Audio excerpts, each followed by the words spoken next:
My 30-day journey and skin update with Premium Rejuvenating Set.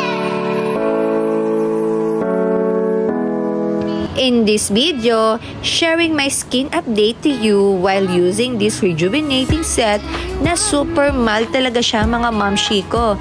As you can see in my first day of using this rejuvenating set is medyo dark and mapapansin nyo na medyo blemishes pa tayo dyan mga mamshi.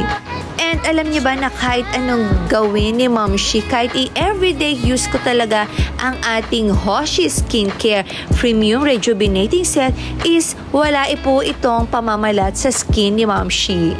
And nakailang video na nga tayo while using this talaga at certified naman talaga na hindi nagbabalat ang skin ni Momshi while using this. And this is my last week while using this. And kitang-kita nyo naman na medyo nagpipinkish na tayo mga momshi. And hindi ako takot na mag-rejuve araw-araw kasi super mild nito. So yung skin natin is nakagaling lang sa pagtanggal ng warts. Yan, so medyo natanggal yung warts ko dito.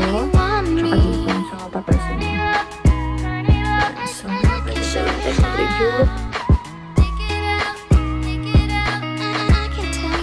And now is the time to use the night cream because it's already 10 o'clock.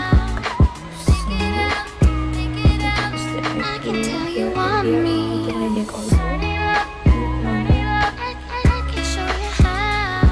You will see the effect to my skin. Medyo nagpipinkish na nga tayo mga momshi ko. Again, it's really certified na super mild talaga ang ating rejuvenating set by Hoshi Skincare. As you can see is kahit pa ulit-ulit na ginagamit ni Momshi, hindi ito nakakapagbalat ng skin. But you will see it has a Korean and glowing skin. That is why my tip to you is always use all skincare set, which is the soap, the toner, the night cream, and the sunscreen mga momshi ko. This is perfect to your skin, lalo na ngayon tag-lamig. Ay, ang ganda mag-rejuve ngayon. You will see, nagla-lighten na tayo.